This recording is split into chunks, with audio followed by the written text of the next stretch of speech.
So welcome to our TEDx Plattsburgh 4.0 event. It's a live stream TED Countdown event, and I'm Stéphane Bilodeau, an entrepreneur from Canada. And I'm with my great colleague, Ayşe from Scotland, but also Turkey. So hi, Ayşe. So we're at the end of 2022, a year with so many challenges, just a month after COP27 and also COP15 just finishing in Montreal a few weeks ago. Not a few weeks ago, a few days ago. A few weeks ago, COP27, this very week, days ago from COP15 on biodiversity. Today, we'll talk about tools for an inclusive and impactful climate action with resilience, diversity, women, leadership, child at the center of our event. So it's under the TED umbrella. So Countdown is a non-profit global initiative to challenge and accelerate solutions to the climate crisis, turning ideas into action. So the Countdown goal is to build a better future by cutting greenhouse gas emissions, indeed, but also all the struggle related to climate, and cutting those things by half by 2030 in a race to a zero carbon world, a world that would be safer, cleaner, and fairer for everyone. So today we'll have great speakers, and we'll have great insights and learning more about climate change and human resilience with Jules Chappel. I'll present her later on. And we'll hear about why early childhood education can be the key solution to the climate resilience itself. So, and we'll hear that from Evelyn Knight, which I'll present as well in a few minutes. So these presentation are in the context of this global challenge, which is related to climate change itself. It's the climate-driven mental illness.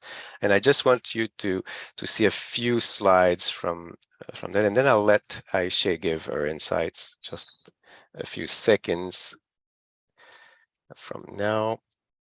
I'll be able to do it. So this is our two speakers I just presented. I should have opened the screen before. So Jules and Evelyn, which we'll hear from in a few minutes. This topic today, as I said, will be touching mental health and climate change, but a key word here is resilience, all tied to the Sustainable Development Goals, indeed. Recently, just a few things I wanted to add. In the WHO released a report that says that in the last 5 decades, so 1970 to 2020, something like more than 5 billion people were affected by climate change, and affected in all sorts of ways. And definitely some groups were disproportionately affected. And that's including definitely through the struggle of hurricanes, droughts, and so many other things. Physical challenge, definitely starving, but also mental health and psychosocial well-being challenges. So, and it is something that was released just in the last year. I wanted also to say that the vulnerability factors are related to the inequalities in so many areas. So you see here just maybe 20 different risk factors. That's why we're talking about 5 billion people affected in the last 50 years. That's huge. And it's because it's touching almost everybody on the planet. So definitely some groups more affected, others less, but almost everybody is affected in some ways. And I just quote on the right of this slide, something coming directly from WHO. So climate action is clearly needed to protect mental health. So that's essentially the topic of today. And I just wanted to highlight that with you before I let my dear colleague and friend, Ayşe, giving her insights, and then having our speakers, outstanding speakers today, speaking in this context. So Ayşe, I'll let you the microphone. Thank you, Stefan. Great insights and points. And the question is actually, can we say that the solution be in the wonderland of your mind? Actually, solution to climate change in the wonderland of your mind. And why I'm saying so? Because it leads us to the relation between man's and climate change. I'm just curious if anybody knows what man's mean. And I guess nobody knows. And today I discovered this. And mens actually means mind in Latin, and that is where mental as a verb comes from. So the origin of mental is mens, which means mind. So when we talk about mental health, actually we are talking about mind health. So it is corpus mens spiritus, body, mind, spirit. And from Old Latin to today, we see that there is intersection of mind and climate change as published in this paper. Poor mindset leads to poor climate actions and policy interventions, whereas on the other side, poor actually climate change disasters lead to poor mental health. So it's a dual pathway between two. And why actually mental resilience, in other words, mind resilience is needed for climate change. What do we mean by mental resilience? The definition is an individual's ability or life skills to adapt to hardships, stress, emotional difficulties, mental health adversities. However, mental resilience is reactive and it is coping at the moment in response.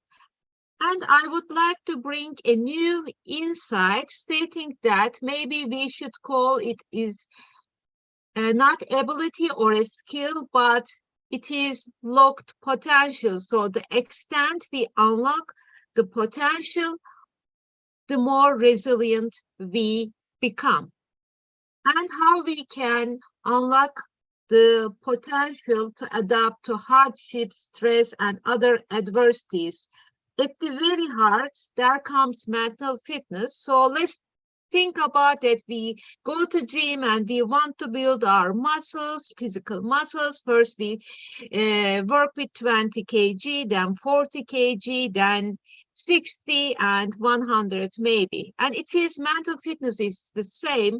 Our brain is a muscle to strengthen, and we build mental fitness muscles to meet life's challenges with more of a positive, proactive mindset. And this is about managing proactively.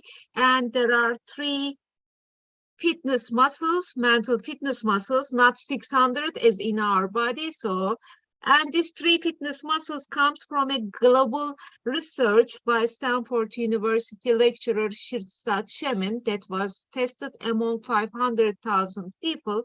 And we can touch if you want to learn more later.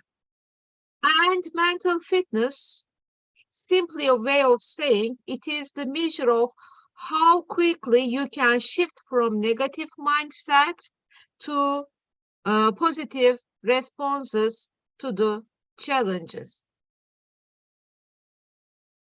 And at this point, I would like to share the story of Liz and Julie. And actually, Liz is the CEO of an IT company, and she is suffering from being over busy. She feels overwhelmed, exhausted because she doesn't have enough time. And at the end of the day, she feels so exhausted and not best herself, even though her passion is to have an environment-friendly artificial intelligence app that will create actually a social impact in society. And Julie asks her if she have ever heard about the wonderland of the mind. And wonderland of mind has two components. One is subconscious mind and the other one is conscious mind. And 11 million bits of information every second comes to subconscious mind through social media, news, virtual, and other resources of information, but only 40 to 50 bits of information is on the conscious mind. And we filter, this is 40 to 50 bits, is just a small information that is saved in a small computer. So, and the question is how we filter all this information. All this information is actually filtered through knowledge, experience, and norms, learned behaviors. And from Harvard Business Review and school research, we know that only 95% of our decision making is in the subconscious mind. And actually, that leads us to, even when we don't recognize, we have many opportunities around, but we don't see. And actually, our subconscious mind filters all the information according to our past knowledge, experiences, feelings, thoughts. And if that opportunity provokes some negative feelings or self-limiting beliefs, then we say goodbye to these brilliant opportunities or successes. And of course, the question is, in terms of science, very specifically, not going into the details, let's say that these are the neurons, and neurons are correlated and connected with each other through neural pathways. And whenever we have an experience, it is coded in these neural pathways, and it's like the highway. And if our experiences and coding is mostly on negative neural pathways, then our experiences, future experiences or actions or behavioral patterns will be in alignment with that. So that is very important to build positive mindset and positive neural pathways. So this is a matter of which neural pathway becomes stronger, and positive neural pathway comes from mental fitness. And not going into again depth of science, this is prefrontal cortex, this is amygdala. Amygdala, you know, it is stress, flight, or fight mode. And when it is active, we don't have creative decision making, or we don't have effective or creative actions.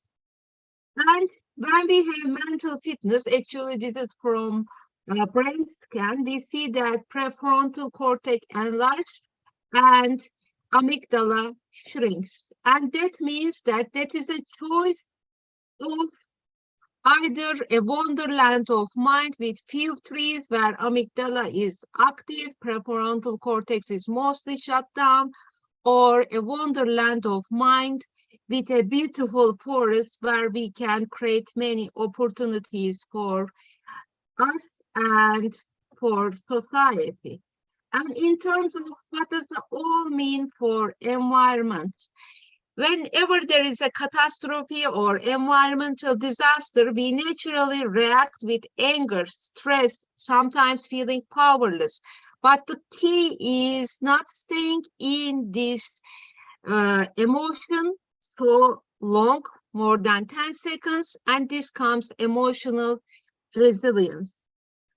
And it is when we move to the positive side, then we become like thinking how I can help preventing this disaster to happen again.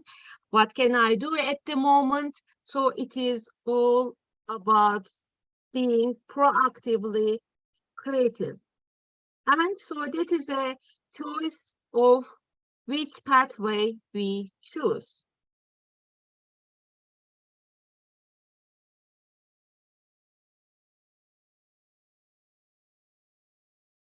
And this is not only the story of Lisa and Julie, and these are my students that we walked together 6 weeks mental fitness journey together. And from the day we just monitored their mental fitness muscles growth, mental resilience growth.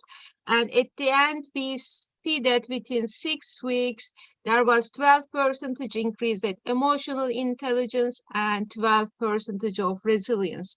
And why this is so important? Because we are now during especially 4 to 3 years, we are seeing publications about the relation between mental resilience and climate change, how they are related, and how mental health affects climate change or emotional intelligence and SDGs, how they are related, climate change and emotions, how people feel powerlessness, anger, and confusion. And this is alarming because whenever there are this kind of feelings, we are at the flight, fight, or freeze mode. That means that no intervention will work. And enhancing social emotional resilience in the face of climate change adversity. And these are all publications coming. And of course, why mental health and human resilience are key to climate action, published at World Economic Forum. And one of the authors of this paper is today with us, Jules Chappel, and I'm looking forward to hear her talk. And one of the solutions, how to build mental resilience for climate change, one of the solutions is mental fitness because it is simple, proactive, integrated to daily life practices. It covers all areas of emotional intelligence, but in depth, and it has exponential impact, and it comes from a successful research. Very shortly and briefly, it starts with self-awareness about feelings, thoughts about environment, climate change, and then setting up personal goals and managing those goals, and then helping and enabling team members and other people to become aware of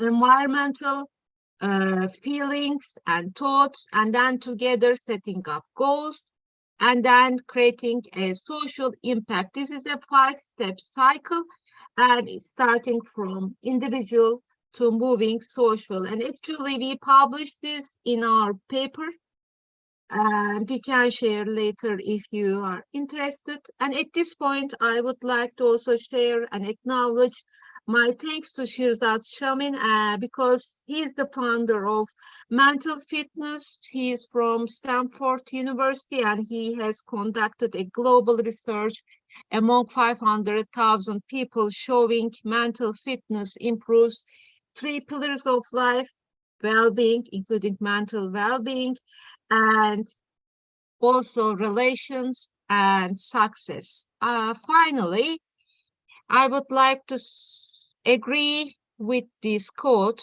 Dalai Lama, we can never obtain peace in the outer world until we made peace with ourselves. Another way of saying, we can never have a sustainable climate solution until we become resilient. So thank you. Thank you very much, Aisha, for your great insight. I just want to start our next section with um, with our new and great, outstanding speakers by saying that, and you gave us some tools, and I just want to quote Liba Bray, which is an author, and she was saying, and it's going right in the direction of what we said, this is how change happens, one gesture, one person, one moment at a time. And today we'll hear from great speakers, as I said, and let me present these great persons. First, we'll hear from Jules Chappel. She's CEO of Kokoro. It's a nonprofit that champions mental health as the foundation for a safer, kinder, and more productive world. Really at the center of what we wanted to discuss today. And she was also the CEO of London's and Partners events and an ambassador, the ambassador for Guatemala, for UK and Guatemala. So this is impressive. And you have been diplomat in so many countries, Jill, so Jordan, Iraq, USA, Ethiopia. So you've went in so many countries. Really pleased to hear you today. So without further ado, I'll just stop sharing and let you give your messages and your insights. Welcome. Stefan, thank you so much. And thank you so much to you and to Aisha for giving such a brilliant introduction, actually. You've covered a lot of really essential ground. So I shall try add to what you say, but as I said, it was a fantastic introduction. As you say, I'm CEO of Kokoro, championing mental health as the foundation for a safer, kinder, and more productive world. But perhaps in the context of this subject, it's worth mentioning that I'm also part of a secretariat for an incredible group called COP Squared. And it's a global network of 330 organizations, all working at the intersection of mental health and the climate crisis.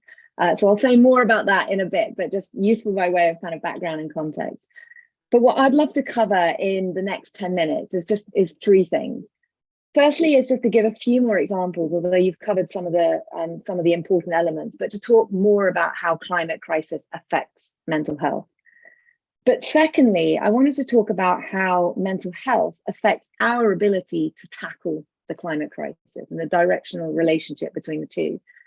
And then lastly, I just wanted to focus a little bit on how we can create positive connections between those two things, how we can help to effectively reverse what is a vicious cycle and help to make it a virtuous one.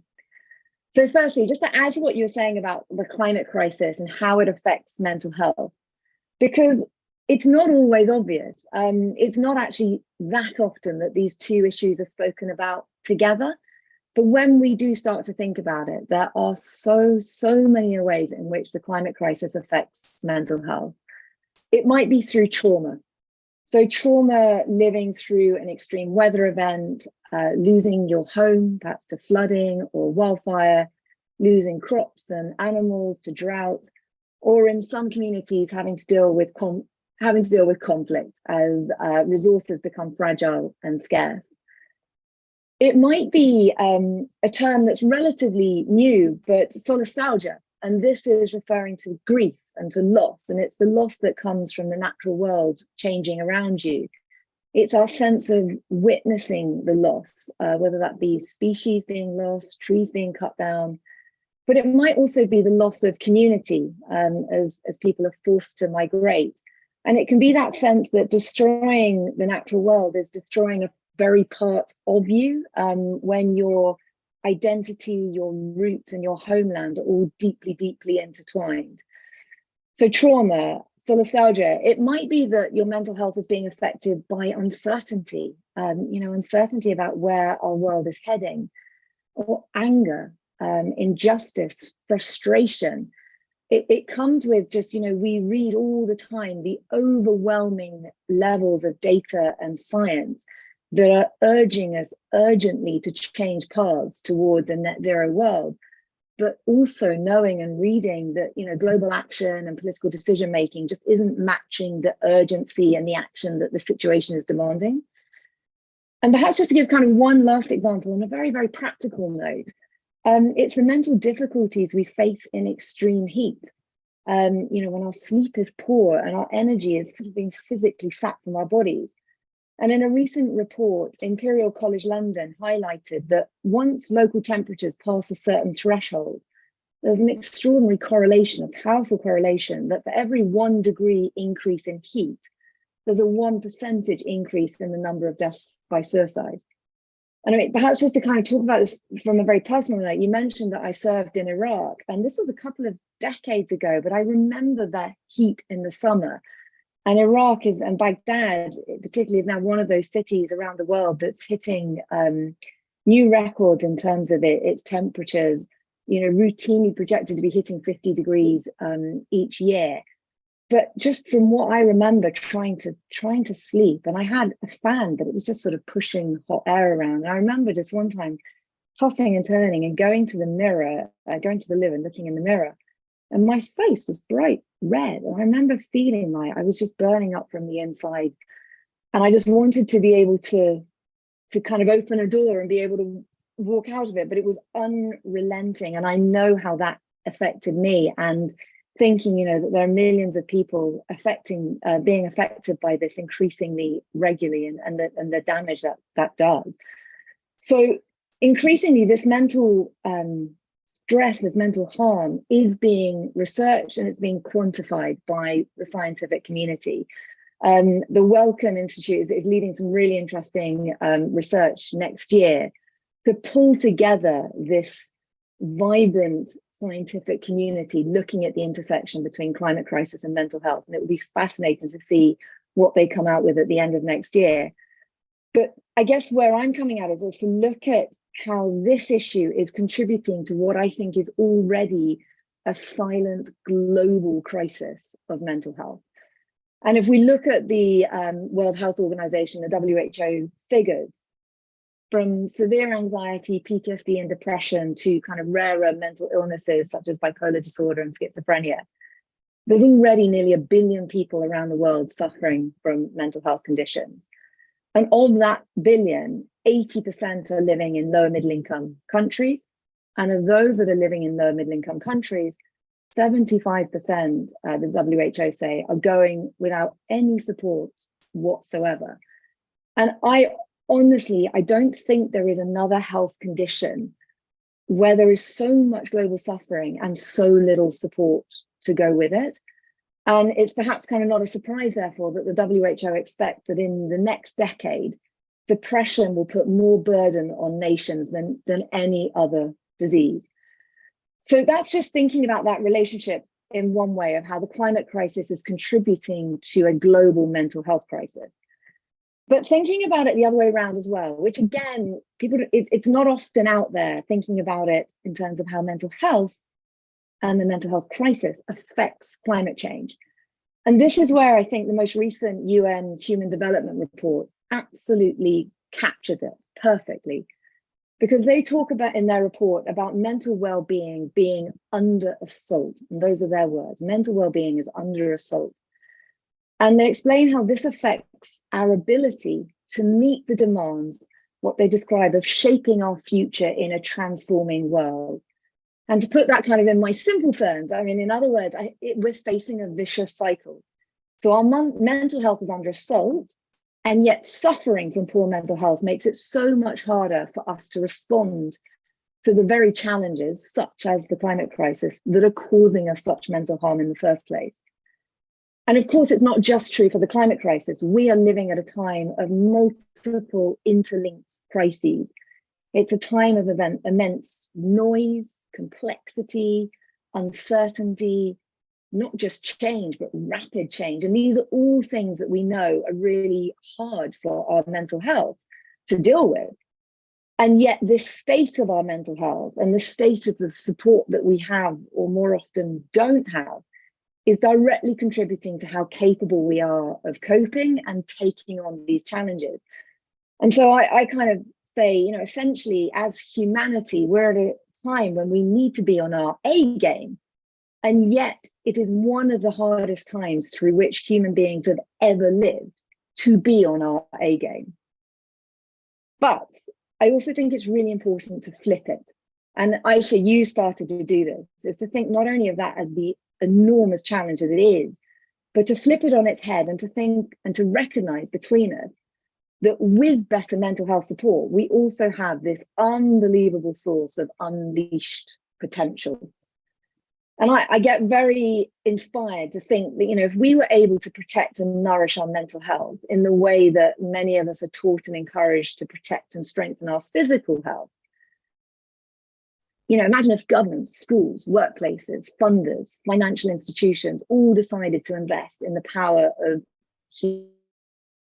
humanity's mental strength, just to think about how we could change and how the world could change with all that power. Because honestly, if we think about it, we all know the difference between ourselves on a good day and ourselves on a bad day. We've all had bouts of poor mental health in the same way that we've all been physically sick from time to time. And many of us will know how it feels when those bad days start to roll together and start to add up. And it affects us all differently, but I know personally how I shut down. I feel the pressure of even quite small things. I try to do things that will make myself feel better in the short term, but my state of mind quite often leads me to making some pretty poor decisions.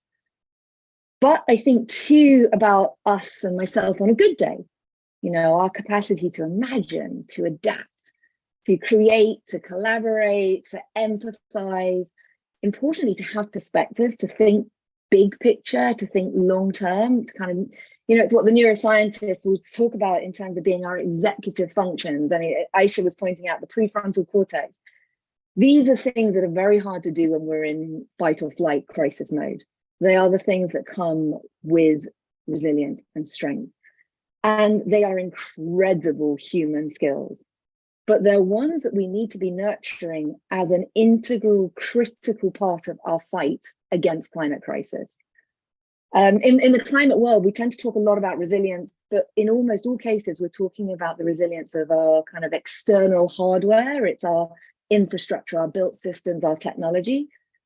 But I think we need to move beyond that to be talking about our internal software of our societies, our human, our psychological resilience. And it's that mental strength that I think could be such a superpower, a critical role in accelerating our ability not only to cope, but also to adapt and also to drive the very changes that we need to create a more sustainable planet that we are relying on in order to thrive. So just the final part, I just want to touch very briefly on how can everyone get involved in kind of creating those positive links, the virtuous cycle between mental health and climate crisis. And I think the first thing I just wanted to say is that if anyone is listening to this and they are deeply impacted in terms of their mental health by the climate crisis, the first thing I wanted to say is that you are definitely not alone. I remember the relief I felt when I first heard people starting to talk about this. It is such a logical and in fact it's a very human response to have this kind of mental health impact when we're facing something that frankly is scary. And it's something that many people feel. And there are thankfully some absolutely brilliant people working in this space who have created resources that are specifically there to help us and to channel the power of shared action and of community. And what I would love to do is to put some of those people in the notes who I hope can help others in the way that they've helped me. It's worth, just to name a few actually, it's worth checking out networks like Pulse of Nature, Mental Health Action Network, Susty Vibes. There's people who've done podcasts and books like Tori Suey and Britt Ray, many others. And say we'll share some notes. And in fact, Aisha, you've got to put all your stuff in as well, because again, it sounds like you're working, really helping people to understand and to feel supported through this. But kind of coming back to just where I started, which I mentioned COP Squared. And this is an initiative that's a very broad church, and it's for organizations that care about climate, mental health, or both. It stands for not conference of parties, but care of people and planet. And it is recognizing the power that comes with caring for those two things together. And at COP27 in Sharm el-Sheikh, just a couple of months ago, COP Squared launched an initiative in collaboration with the Race to Resilience, which is all about integrating human resilience into the global climate response, into global adaptation efforts. And throughout 2023, we're going to be working together to create a roadmap that shows how to strengthen mental health support systems at scale around the world. And that roadmap is going to be launched in COP28 in the UAE. And at which point it will all be about working with early adopters to take planning and put it into action. And the overall goal is to support the mental and emotional resilience of 4 billion people by 2030. So lots to do, but it is critical that we do it.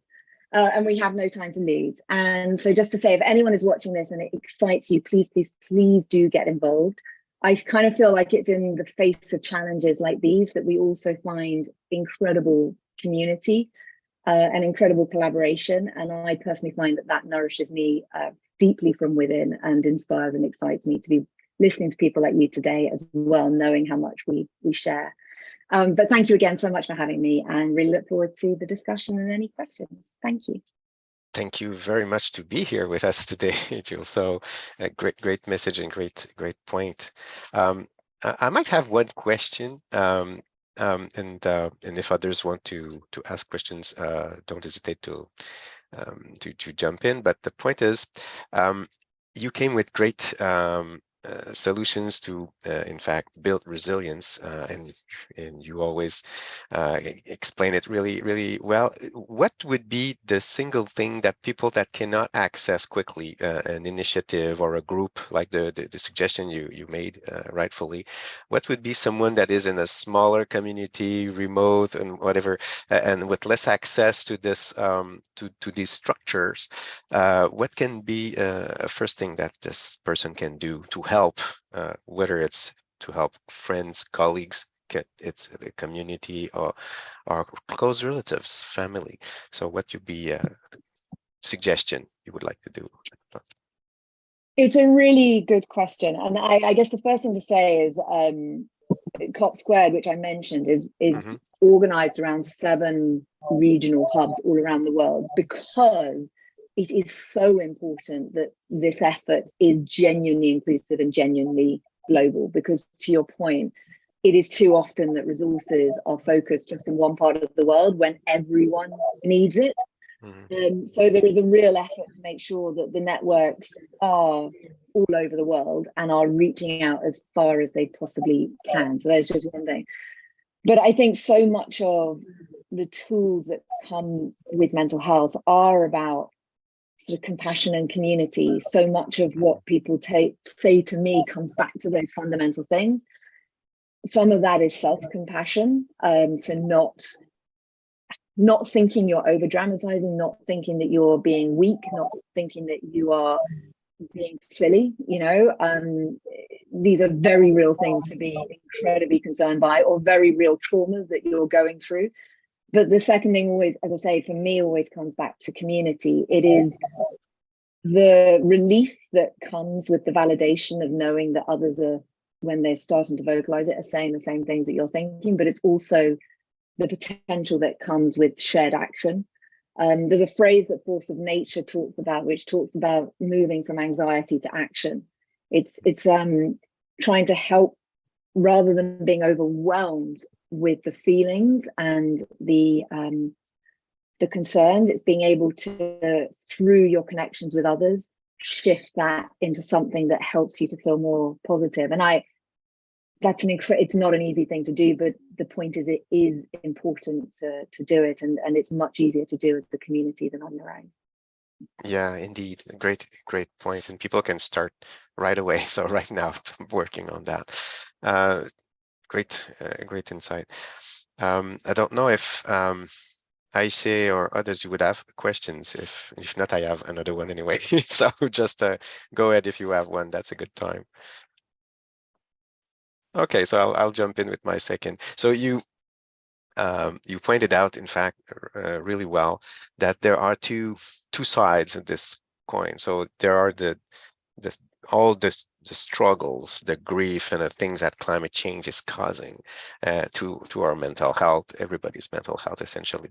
If we follow what WHO's came with. So and the other point is mental health is also, if we built tools it's also part of the solution. And not only it could be part of it is part of the solution, and it needs to be there, because that's the way to accelerate the thing. So my question is on that front. We've talked about empathy and being helping. The first, and you greatly responded to it, but what are the tools you see should be built for the climate action part? So for those who would like to get further into this this second fold of this question. Okay.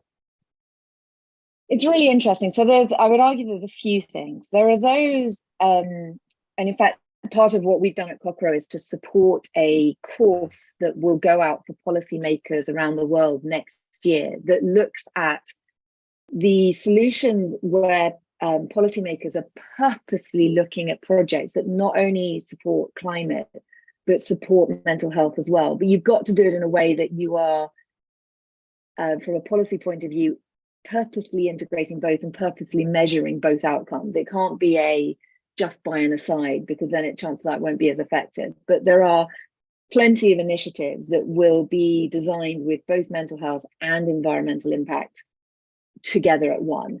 All sorts of greening initiatives are an obvious part of that, but as I say, it's important to do it in a way that the actual mental health and the community mental health has been factored in to get the most impact. But the resilience work, I think, is looking at the examples of best practice that there are all around the world. Mm-hmm. And that is, there's many different things, and part of the roadmap that we're building next year is a consultation. So there are things that many experts will say they already know work, but part of the consultation is to surface ideas from all around the world and then present that in a kind of easy to read way and easy to action way. But one of the things that is very difficult from a mental health point of view comes down to the workforce. So if you are looking for fully trained clinical staff, it takes a very, very long time, and there is not a country in the world that has a sufficient clinical workforce for the needs of its people. Not a single one in the world. Yeah. But it takes time. But there is some really exciting work that's going on around community and peer-to-peer support. So a big part of mental health is obviously building the trust and the relationship to be able to support those who need it. But if you are going to peer workers, chances are the relationship and the trust may already be established. But it's about how can you then train up to a good level, not a clinical level, but a good level, many hundreds of thousands of people all around the world who would then be able to provide mental health support. And those are the kinds of solutions that we're already starting to see, but just not at the scale at which they need to be. But if it were prioritized and it was recognized how incredibly effective those peer-to-peer community mental health support systems can be, that is something that could be rolled out, at a global scale in a way that could have a very meaningful impact. But there will be many other solutions, but that's just one that I particularly wanted to highlight. Greatly said. And I think building communities ready solution is great, and you came greatly with this comment. Thanks very much, Jules. It was a real pleasure, but we'll need you a bit further down the road, because we'll ask to you, Jules, and to Evelyn, a 30-second, 45-second message that you will want to give to our attendees before this end of year arriving soon. And what you were talking, Jules, is really, it's easy for me to make connection with the next speaker. So Evelyn Knight is a childcare business coach, and she's also the owner of Zoo and Around, and with a degree in early childhood education. So she will talk about childhood education that can be one of these key tools to climate resilience. So that's why I see really it's a really simple connection. It was an easy job to put the connection. It's a pleasure to have you with us today, Evelyn, and I'm looking forward to hear from you. So great, and I'll let the microphone to you right away. So thanks. Thank you. So it really comes down to the foundation. Everything we've heard today, we've heard a lot of keywords like resilience and mental strength and just that creative thinking. And all of that comes down to building a strong foundation in a person's lifespan. 90% of the brain is formed in the first 5 years of life. All of these executive brain functions that we've heard about today are actually formed before the age of 5. But we're really not paying enough attention to this, and we're not intentionally helping children to grow in these areas, which really is the solution. And is it a future solution? Absolutely. But when we really focus on these different foundational pieces, we can literally change so many aspects of the world around us, helping children to be more critical thinkers and better problem solvers. We're really setting up the foundation for future mental health. So as Jules was saying, it's so important, this mental health and having people that are able to be resilient. And those traits and our ability as humans is actually formed before the age of 5.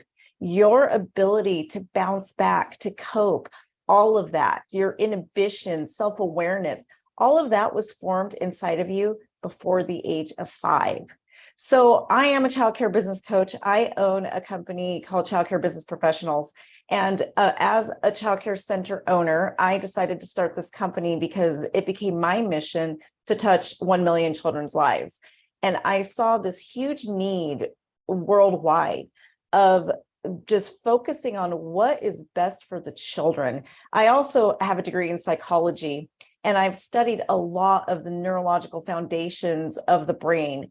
And I came to realize that we're really not helping children learn these important foundational pieces, the social, emotional, and development that actually lends us to become strong adults with really good and strong executive brain functioning. So I started this company to educate other childcare center owners and really to help the early childhood education community see and understand why it is so important for us to start focusing on social emotional competencies and the executive brain functions instead of a lot of the things that we are focusing on in early childhood education. And that is the key really to sustainability. Once we have, and even as Jules, you were talking about the workforce, I'm an employer. I employ a lot of people, and the workforce is hard to deal with. But a lot of that is because these functions of the brain that are so vital to be a successful, critical thinking employee, to be self-regulated, all of that is formed before the age of 5.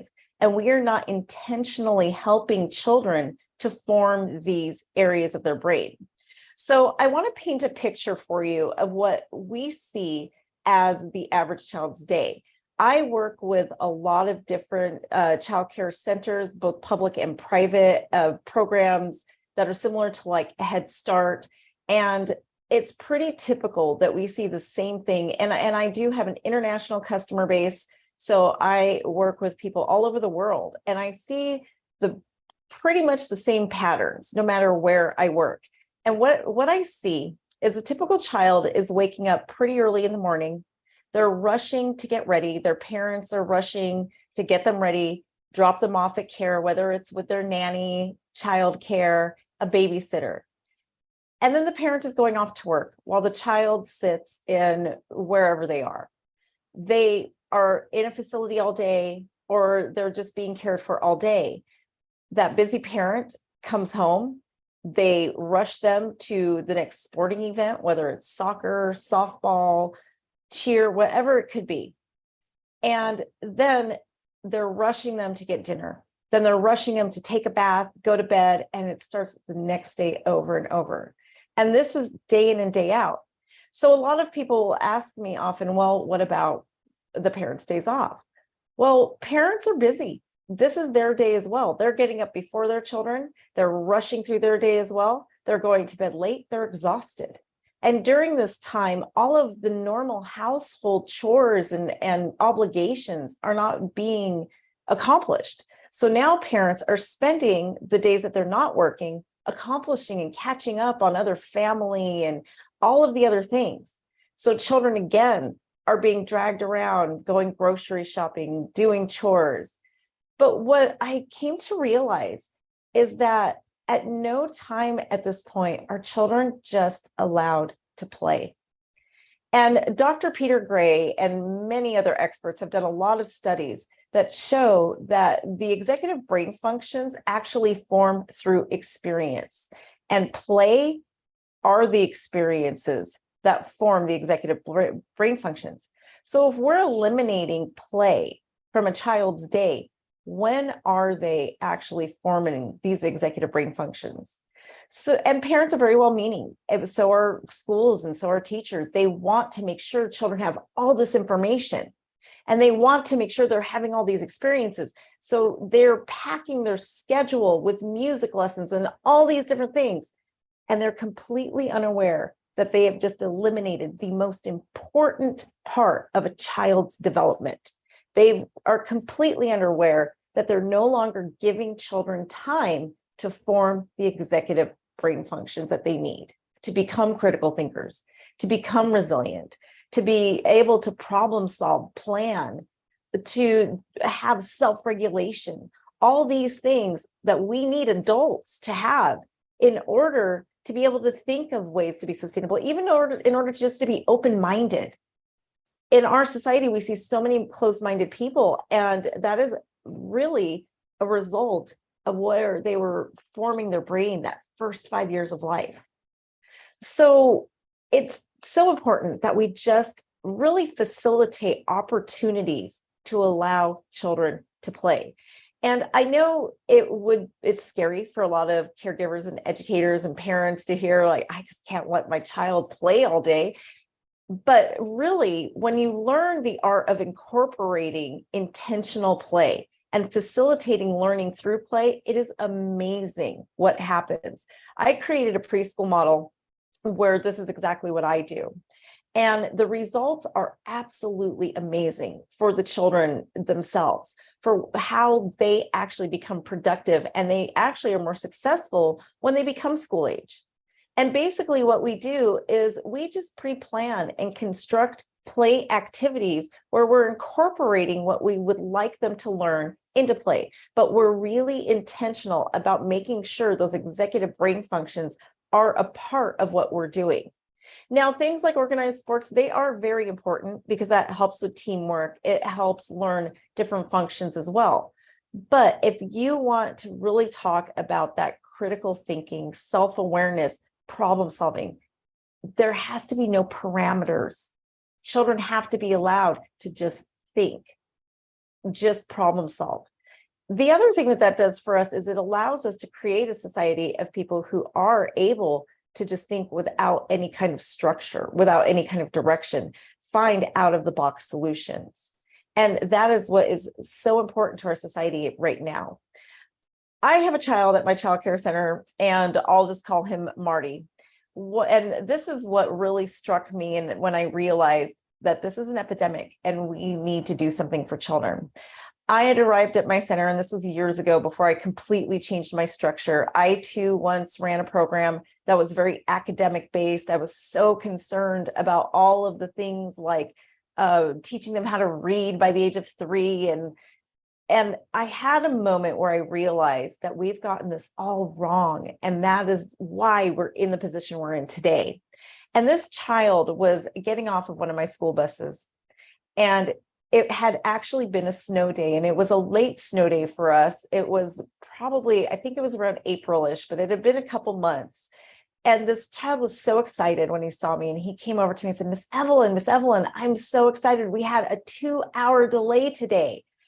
And I just said, oh, that's pretty cool, buddy. And he said to me, I finally got to open the Legos that I got for Christmas. And I was shocked. I just was like, it's 4 months later. You just opened your Christmas present now? And he said to me, yes, I never have time to play. And I just finally got to open my present. As I was talking to him, several of the other children actually chimed in and agreed. They're like, yeah, me too. And that was when I realized that we've literally stolen childhood from children. When children have to go 4 months before they actually get to open the box of what their Christmas present was, there's a problem. And when you pair that with the fact that executive brain functions are actually formed through play, that's an even bigger problem. We're not allowing the executive brain functions to form any longer, which is why we're facing a world that doesn't have the critical thinking skills, doesn't have the resilience, and doesn't care to a certain extent about what is happening and around sustainability and all the things we need them to care about. So our permanent solution does lie in early childhood education. When we really have that strong foundational piece and we help these children to be aware and grow up with these critical thinking skills and the resilience to make things happen, that is really where we're going to find the solution to so many of the world's problems. So thank you. Thanks very much. Great, great examples. That example, especially the one with Marty, that shows directly that people are unaware of some consequences of what they're. Anyway, I have a question. You were talking about intentional play, and you gave us an example of what we should not do. So letting our children open their Lego box for months after Christmas because of the a kind of schedule which looks like an executive schedule rather than a but what would be an example of intentional play that someone can do at home without being in a structured environment, and what do you suggest? Just an example. So a good example of intentional play is really just bring materials and supplies in that you want. So the first thing I do when I'm training on how to construct intentional play is I ask a parent or a teacher, what is your intention? What lesson do you want the child to learn out of this? So we kind of reverse engineer what we're trying to accomplish. So if it is more like just awareness, right? Let's say we're talking about awareness of the ocean. Then what I would suggest is, okay, let's get different materials and supplies and create a micro ocean environment. And it doesn't have to be as complicated as it sounds. You can literally get a pot out of your kitchen, get some water, get some little plastic fish, put it in the pot, and give the children different materials. You can even put like just get some dirt from outside, stick it in there, mix it up. Ask the children things like, look at the water isn't clear. Why do you think that is? What do you think we can do about it? So intentionally setting up the environment to lead it the way you want to go, but not problem solving for them, not giving them directions, letting them freely think their way through. The best suggestion I have is to be curious. Remain curious with the children and always ask questions instead of giving them the answers. And a lot of times you're going to hear, I don't know. So one of my favorite questions to ask them is, well, if you did know, what would the answer be? And that just gets them thinking more and more and more, and just keep asking, well, why? Why? I mean, if anybody who's had a 4-year-old knows their favorite question is why. Mimic that 4-year-old and just keep asking them why. And it is amazing how you'll just see their brain just open and they will come up with the most amazing ideas and solutions. Great, and insightful, by the way, Evelyn. You made me realize that a 4-year-old is able to understand how to build its own decision-making process by the first question, which is important. Why? Yes. Greatly. I like your example really much. It's easy. Definitely, it's to not to fix the conditions too much. Just let a lot of room for the young children exploration. Exact. Try, miss, fail, succeed, whatever. So, but that's I really like the approach. And by the way, there was a study by board, a kind of big survey on boards of 160 companies around the world, and they were saying that those who are getting faster towards bold action towards climate change were not only the diverse in terms of gender and race, but also those who have a younger age. So the younger people are able to take bold and suggest and push bold action a lot in their organization. So these persons that have done that might have trained correctly their Yes. They're skilled, and we need to push that a lot. So my other question, and if others want to ask questions, don't hesitate to just let me know or to ask them. The other question is, towards climate action itself, do you see things that should be done specifically to help the 4 or 5 years old understand what is the challenge and what they can is it the time at this age to talk about that? Is it not? And if it is it how can it be done? So that's my second question. There are so many different experiments you can do at home with your children at any age. And one of the things we do is we'll take different plants and we'll water them with different liquids. And literally you can take something like a liquid that is contaminated, and every day you get your child involved, just water that plant every single day and compare the growth. So the children can see. Children are capable of understanding so much more. So if you're getting that pure, clean stream water versus contaminated water, and even something like a soda, right? Something like a Coca-Cola, water the plants with these different things and help the children see the difference in how they grow. And as you're doing this, explain and talk to them. Let them know, get them out in nature, let them see what's out there and help them with their awareness and just talking to them. But there's so much that you can do to really just help them understand and see the impact of what our actions are actually doing. And when they see this and really understand it, they will grow to care more, and they will grow to want to find solutions. Absolutely, greatly said. That's the way towards solutions, and that's thanks for your insight. Aisha, I don't want to put you on the spot, but you definitely give us great insights on takeaways from the presentation. And Evelyn, I'll come back, as I'll come to Jules as well for a quick message. 30, 45, 1 minute. There's no exact time limit, but the order of magnitude in a few minutes. But I just want to get the feedback from Aisha, and if you have takeaways you wanted to highlight. Thank you, Stefan. I think, yeah, those are great insights from Jules and Evelyn. So, yeah, I think starting from childhood is very important. For example, I know that United Nations has training for SDGs for children and some videos. But as Evelyn mentioned, they need to start from understanding what self-awareness is and how to become resilient. So it needs to include all those self-development concepts and materials, and that is very critical. And as Jules said, hopefully we are going in the right direction after years, not focusing only on climate action, but also mentioning the interrelation between mental health and climate change, very important. And maybe a little bit more specific, mental health, female leadership, and climate change, because females are unfortunately more affected by climate disasters or impacts. Absolutely, definitely. There is a big gender gap on the and it was highlighted at the beginning, and women are definitely more impacted in many ways, by the way. And maybe if Jules ahead. wants to share those links, maybe later we can also put on the YouTube comments, if not now. Definitely. So absolutely.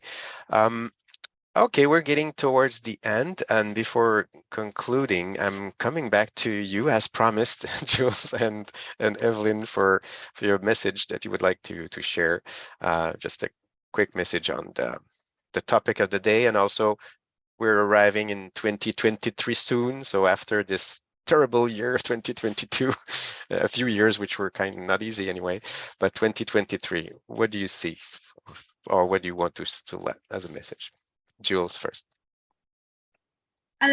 Just to answer Aisha's question on the correlations between gender and climate crisis and mental health. And in fact, this is it's brought out in the 6th report of the IPCC that talks about those communities that are particularly vulnerable, and it includes women and girls. And there are a number of reasons for that, but again, just thinking through some of the things that I talked about, when communities end up having to migrate or in conflict, it is the breakdown of systems and security that women and girls, always come out more vulnerable and worse in terms of those. But it's also thinking through some of the things like when water resources are scarce, the burden tends to fall more on women and girls.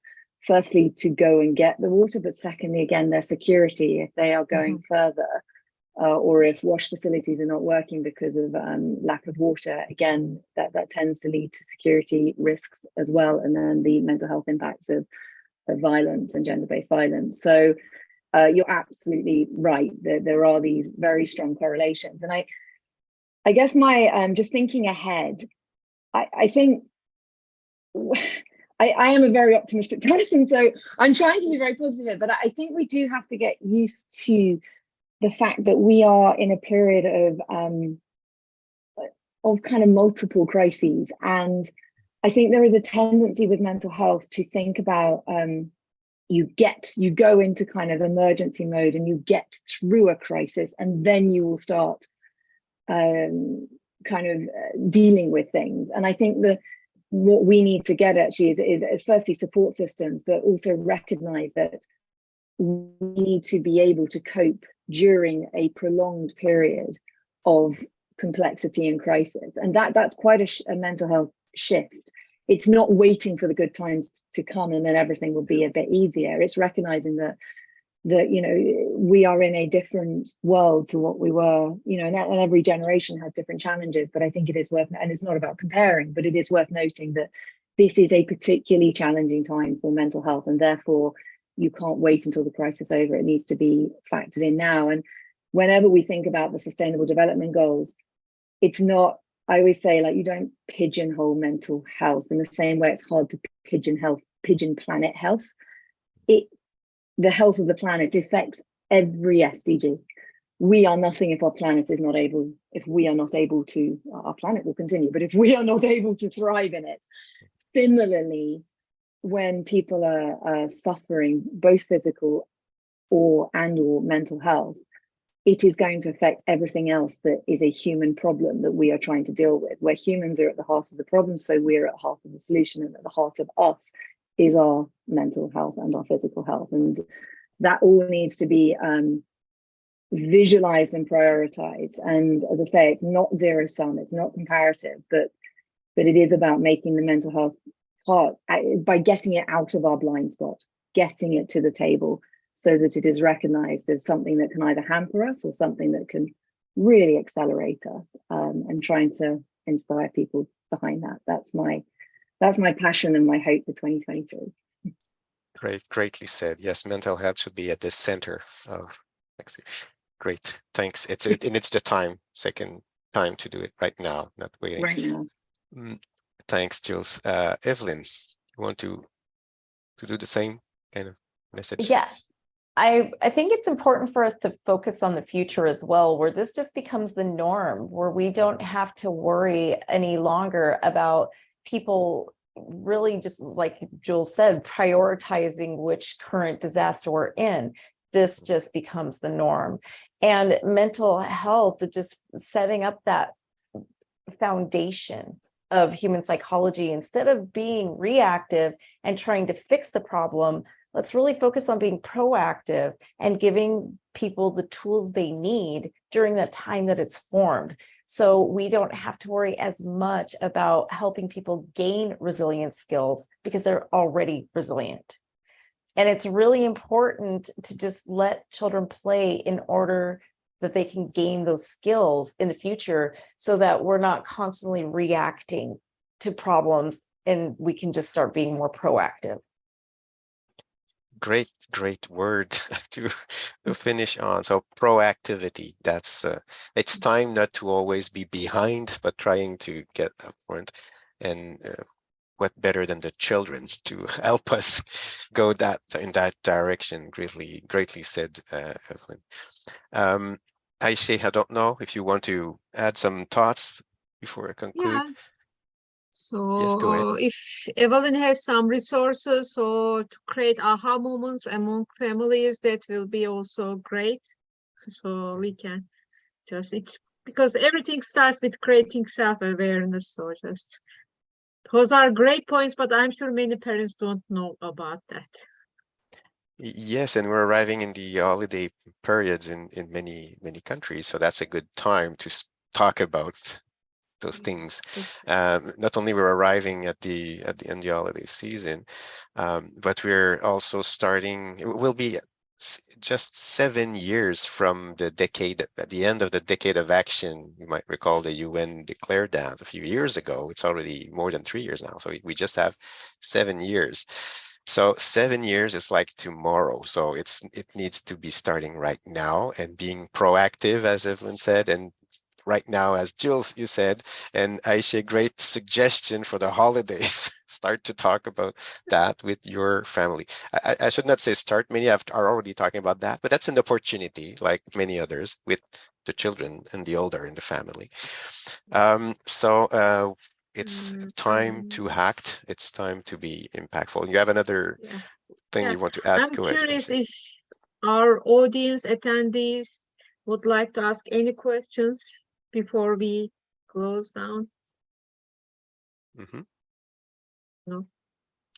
Anyway, that's an open discussion. I'm sure that topic will be covered many more times, and it's time that mental health be at the center. That's the other thing I think we covered, and our great speakers covered well today.